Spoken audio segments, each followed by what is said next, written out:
Здравейте, приятели! Сега ще ви представя едно невероятно литературно явление. Слово за литературният пролетарий Петър Ванчев. А ето го и него самия. Явлението Петър Ванчев не бе признато за явление. В изкуството той бе без ранчо, без храм свещен за поклонение. С такъв пчелар и пролетарий съжителството бе опасно. Редактори в издателства хербарии у нас видяха се натясно, но сбраха се и взеха мерки крути, хонорарни за въпросния дарения. Обяздиха му мислите в хамути и ликвидираха едно явление. Ако някой български критик не е доловил иронията в тези строфи, той не е никакъв критик. Това стихотворение бе отпечатано през 1981 година, миналия век, във връзка с 20 годишнината на Пловдивския университет.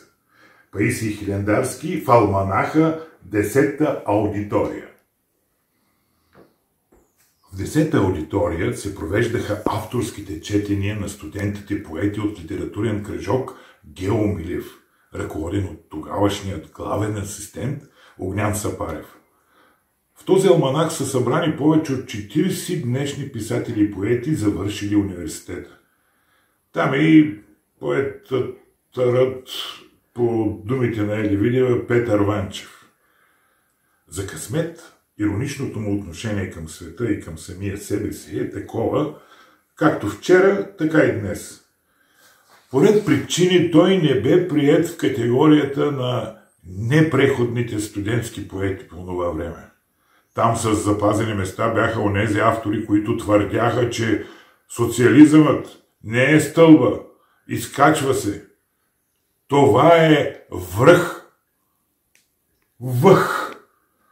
Какви върховни дрънканици, ще ви каже студентът Ванчев, не допуснат да защити дипломната си работа за сатирика Константин Павлов, съгласно член 1 от тогавашната Конституция на България. Но той ще опровергае на този член 1 след 10 ноември 1989 година, една голяма дата, от която започна чалгаджийската епоха в българската култура. Чалгажийска или не чалгажийска, културата си е култура и глътката демократична свобода се оказа решаваща за всички явления в българската литература.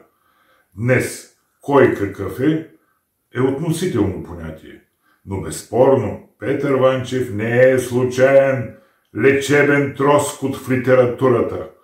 Доказателства за това са не само 12-те му книги до сега, сред които е и най-скандалното сатирично заглавие от нас «Педерастко време» 1990 година.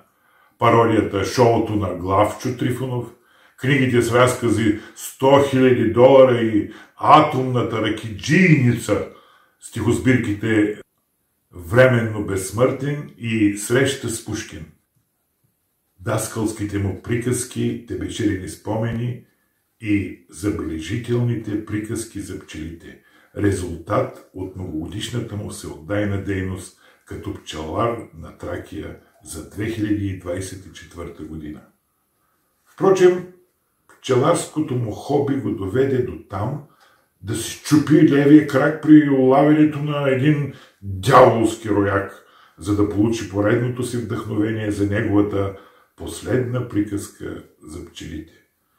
Тук не е необходимо да изброявам всичко от неговото житие Петра, под редакцията на самия Софроний Врачански, но към черно-бялото му житие трябва да прибавим и радиопиеста за деца и възрастни «Цветето Армонда» и «Дъждовното графство», с която той стана носител на голямата награда на програма Христо Ботев през 2011 година, а също и детската му куклена пиеса «Приказна вселена», реализирана от Хасковския театър през 2013 година. Петър Ванчев е съавтор в химна песен за Хасково и автор на сборника с детски приказки «Сувенир ди Крайе», преведен на френски и издаден в Париж през 2016 година.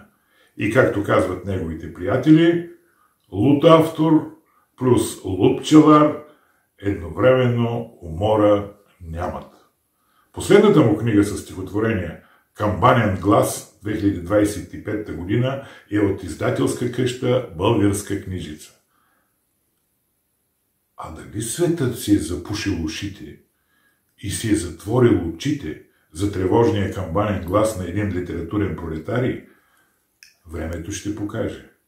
Но нека хората да не забравят думите на поета Вълко Марашев, който преди време каза: познавам двама класици у нас – Петър Ванчев и аз. Затой четете, слушайте и препрочитайте този автор, защото той често повтаря думите на Иванчо Йотата в Ганкиното кафене. Кечки аз да бях изгорял, а не писанията ми. За народа загуба велика.